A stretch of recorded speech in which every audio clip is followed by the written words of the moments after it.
বন্ধুরা, আজ আমি আপনাদের সামনে এমন কিছু তথ্য তুলে ধরব দিল্লির ভোটকে কেন্দ্র করে, যা জানার পর আপনি নিজেই ভাবতে বাধ্য হবেন। ঠিক এই দেশে সত্যিকারের গণতন্ত্র আছে তো? আমরা সবাই জানি নির্বাচন মানেই গণতন্ত্রের মূল ভিত্তি।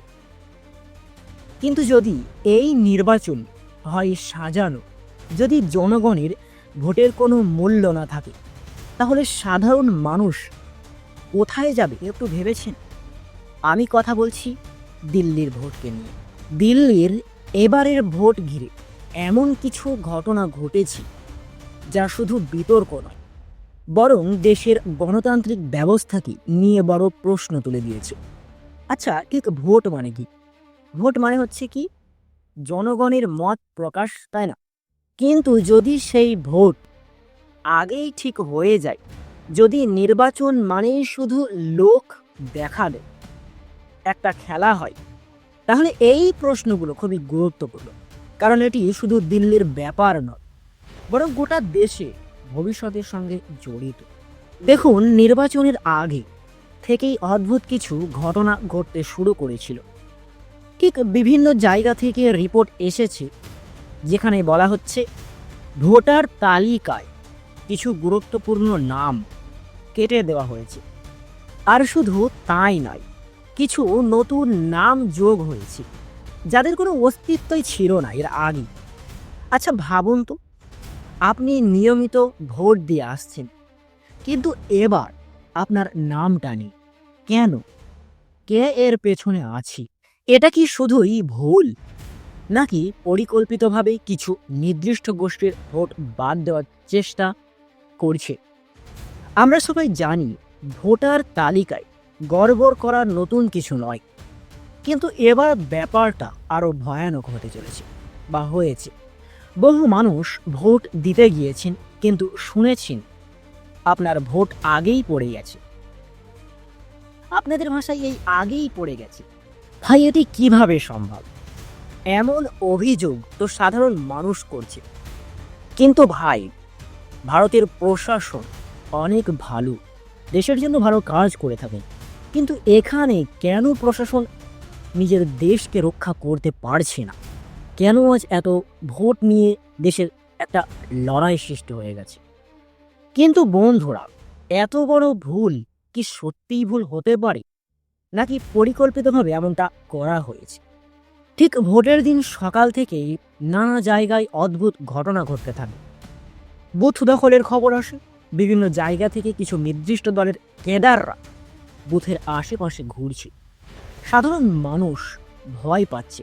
কোথাও কোথাও এমন অভিযোগ উঠছে যে একজন ভোট দিতে গিয়ে দেখছে তার ভোট আগেই দেওয়া হয়ে গেছে। এমন ঘটনা শুনলে কি মনে হয় আপনার? আমরা সত্যিকারের গণতন্ত্রে বাস করছি? আপনি কমেন্ট করে জানান। আর শুধু বুথ দখলই নয়, ভুয়া ভোটারদের ব্যবহার নিয়েও বড় প্রশ্ন উঠেছে। ভাবুন, আপনি ভোট দিতে গেলে কিন্তু শুনলে আপনার ভোট কেউ দিয়ে দিয়েছে। কি করে সম্ভব এটা? অথবা এমন কেউ ভোট দিয়েছে যার কোনো নাগরিকত্বই নেই। এটাকে কি ভারতের গণতন্ত্র বলে? বন্ধুরা, যদি জনগণের ভোট কেড়ে নেওয়া হয়, তাহলে সেটা কি জনগণের জয়, নাকি গণতন্ত্রের মৃত্যুর দিন?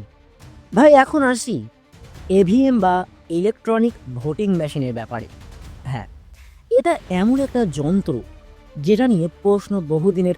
বহু বিশেষজ্ঞ বলেছেন ইভিএম হ্যাক করা সম্ভব নয়, কিন্তু যদি সম্ভব না হয়, তাহলে কেন কিছু নির্দিষ্ট এলাকায় ভোটের পর ইভিএম মেশিন গায়েব হয়ে যায়? এবার কিছু অদ্ভুত ঘটনা শোনায় আপনাদের।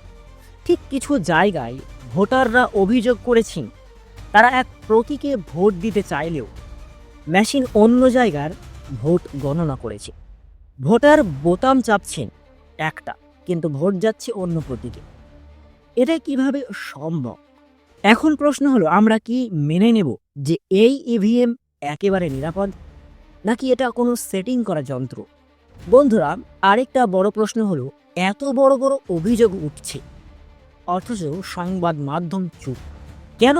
মিডিয়ার দায়িত্ব তো সত্য তুলে ধরা, তাই না? তাহলে কেন তারা এই নিয়ে তেমন কিছু বলছে না। আচ্ছা, গণমাধ্যম কি স্বাধীন, নাকি তাদেরও কারোর কথায় চলতে বসতে উঠতে হচ্ছে? কারণ যখন সাধারণ মানুষ কষ্ট পাচ্ছে, ভোটের নামে প্রতারণা হচ্ছে, তখন মিডিয়ার ভূমিকা কী? সেটাকে সত্য থেকে তুলে ধরা, জনগণের সামনে তুলে ধরা। কেন ভারতের মিডিয়া আজকে চুপ?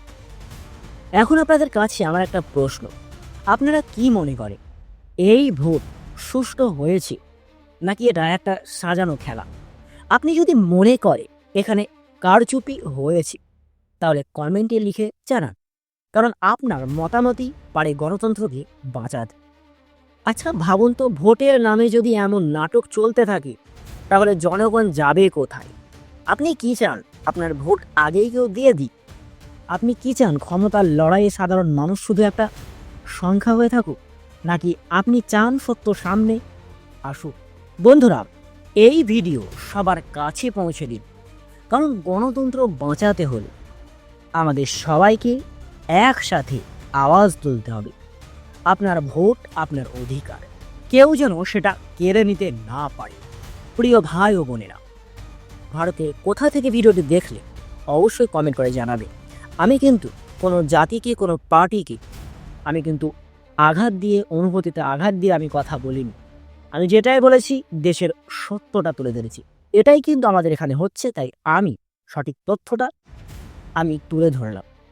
ভিডিওটি যদি ভালো লেগে থাকে, অবশ্যই আমাকে নিজের ছোট ছেলে, ছোট ভাই, ছোট সন্তান হিসেবে আমাকে সাবস্ক্রাইব করবেন, আমাকে সাপোর্ট করবেন, যাতে পরবর্তীতে দেশের উন্নয়নের জন্য কথা বলতে পারি। আজকের মতো বিদায় নিলাম। আল্লাহ হাফিজ।